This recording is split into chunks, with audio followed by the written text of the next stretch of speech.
رب ادخلنی مدخل صدق واخرجنی مخرج صدق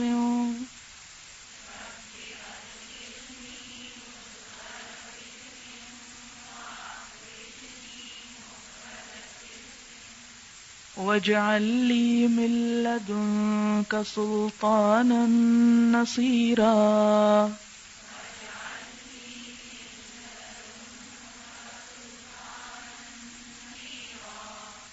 ربی اے میرے رب، ادخلنی داخل کر مجھ کو، مدخلا داخل ہونے کی جگہ پر، صدق سچائی والی، واخرجنی اور نکال مجھ کو، مخرجا نکلنے کی جگہ، صدق سچائی والی، واجعل لی اور بنا دے میرے لیے، من لدن کا اپنے پاس سے، سلطانن کوئی زور یا کوئی قوت، نصیرا مددگار، قوت مددگار، مددگار قوت پیدا کر دے. یہ بہت ہی زبردست دعا ہے. جب کبھی آپ کسی بھی نئی جگہ پر جائیں تو آپ ضرور پڑھیں. الحمدللہ جہاں تک مجھے یاد پڑتا ہے کہ جس دن سے میں اسلام آباد آئی ہوں رات تک جب کبھی میں اپنے شہر داخل ہوئی ہوں یہ دعا ضرور پڑھی ہے. الحمدللہ اگر میں کہیں سو بھی رہی ہوں یا کچھ تو میں ان کو کہہ دیتی ہوں جب آئے تو مجھے بتا دینا کہ اسلام آباد آ گیا. اور اس کی وجہ یہی ہوتی ہے کہ دعا پڑھنی ہوتی ہے. اور اگر کبھی کراس ہو جائے 0 پوائنٹ کا پل اور تھوڑا آگے بھی آ جائے تو اس کو پڑھ لیتی ہوں. اسی طرح کسی درس دینے کی جگہ پر، کسی کے گھر میں یا کسی بھی ایسی جگہ پر، کوئی میس ہو، کلب ہو، کوئی جگہ ہو کہ جہاں میں داخل ہوں اور یہ دعا نہ پڑھوں. یہ کیوں پڑھتی ہوں؟ اللہ کی تائید اور مدد اور اللہ کی طرف سے قوت حاصل کرنے کے لیے کہ جو اس کے راستے میں نکلی ہوں تو اسی کی مدد سے کام ہو اور اس کام میں اس کی خاص مدد شامل ہو جائے. میں نے یہ دعا جب میں یونیورسٹی میں تھی، پنجاب یونیورسٹی میں، اس وقت یاد کی تھی اور یعنی اس وقت سے معمول ہے. یہ میں اس لیے مثال آپ کو دے رہی ہوں کہ عموماً ہم دعائیں یاد کر لیتے ہیں مگر ان کو پڑھتے نہیں ہیں. یہ پڑھتے ہیں تو کبھی موڈ ہوا پڑھ لیا، کبھی نہ ہوا نہ پڑھا. کیونکہ اکثر میں جائزہ لیتی ہوں اپنے اسٹوڈنٹس کا، جیسے صبح شام میں، جیسے میرے ساتھ جو لوگ سفر کر رہے ہوتے ہیں خاص طور پر ان کی حرکتوں کا، کہ اب شام ہو رہی ہے، یہ دعائیں پڑھتے ہیں یا نہیں پڑھتے، کہ باتیں ہی کرتے چلے جائیں گے، یا کس موقع پر کیا کرنا چاہیے اور کر رہے ہیں یا نہیں. تو ایک فیڈ بیک ملتی ہے نا کہ کس چیز کو کرنے اور کہنے کی ضرورت ہے. تو یہ آج بھی اس لیے کہہ رہی ہوں کہ کہیں پر بھی آپ جائیں، حتیٰ کہ میں تو الہدیٰ میں داخل ہوتے وقت بھی ضرور پڑھتی ہوں. یہ کتنی دیر لگتی؟ چند سیکنڈ صرف لگتے ہیں. ایک قدم اندر رکھیں آپ، وہ تو ٹھیک ہے، بسم اللہ ولجنا بسم اللہ خرجنا اللہ ربنا توکلنا، تو گھر میں داخل ہونے کی دعا ہے. لیکن اس کے ساتھ ہی یہ بہت بہترین دعا ہے جس میں یہ کہ یا اللہ جہاں لے جا سچائی کے ساتھ لے جا، حق کے ساتھ لے جا، اور نکال تو سچائی کے ساتھ ہی.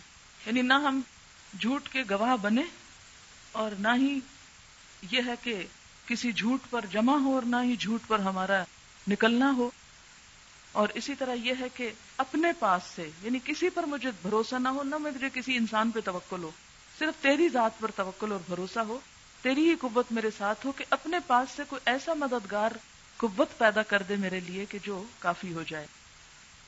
اور سلطان آپ دیکھیں کہ کئی معنی پڑے ہیں نا آپ نے قرآن میں. دلیل کے معنوں میں آتا ہے، قوت کے معنوں، زور کے معنوں میں. سلطان بادشاہت کے معنوں میں بھی آتا ہے، یعنی ہر طرح کی قوت. سلطنت کے معنوں میں بھی آتا ہے. اور نصیر مددگار. تو ایک حدیث میں آتا ہے ان اللہ لیضع بالسلطان ما لا یضع بالقرآن، کہ بعض اوقات اللہ سلطان کے ذریعے وہ کام لیتا ہے جو قرآن کے ذریعے نہیں لیتا. سلطان کو آپ ایک ڈنڈا کہہ سکتے ہیں نا، جس سے آپ اپنی زبان میں کہتے ہیں کہ لاتوں کے بھوت باتوں سے نہیں مانتے. تو باتیں تو آپ کرنے جا رہے ہیں جو سنانی ہے لوگوں کو، لیکن ساتھ وہ قوت، وہ روب، وہ دبدبا اور وہ ساری اسٹرینتھ جو اللہ کی طرف سے خاص عنایت ہوتی ہے کہ کوئی آپ پہ چڑھائی نہ کرے، کوئی آپ کو لیٹ ڈاؤن نہ کرے. یہ اس دعا کی برکت سے انشاءاللہ آپ کو بہت نصیب ہوگی.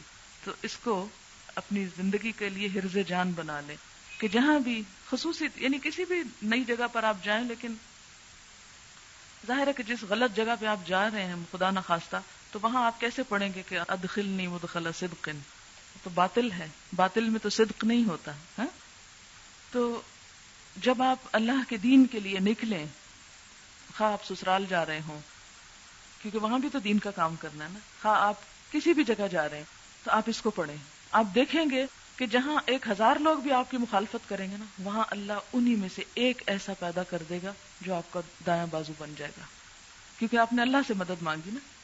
کیونکہ جب ہم انسانوں پہ توکل اور بھروسہ کر کے جاتے ہیں نا کہ فلاں مجھے یہ فائدہ پہنچا دے گا اور فلاں میرے یہ اس کام آ جائے گا، تو انسان تو سب انسان ہیں، سب محتاج ہیں.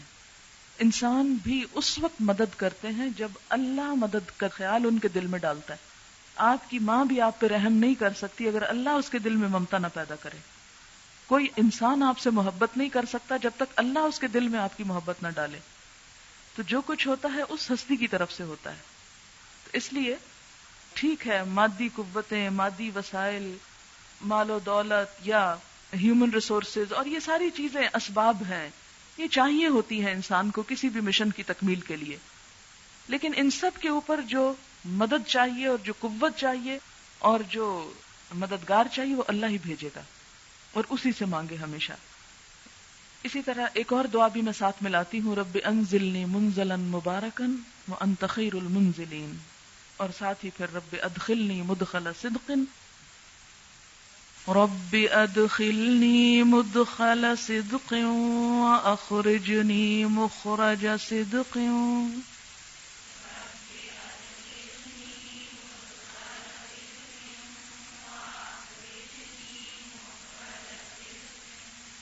واجعل لي من لدنك سلطانا نصيرا.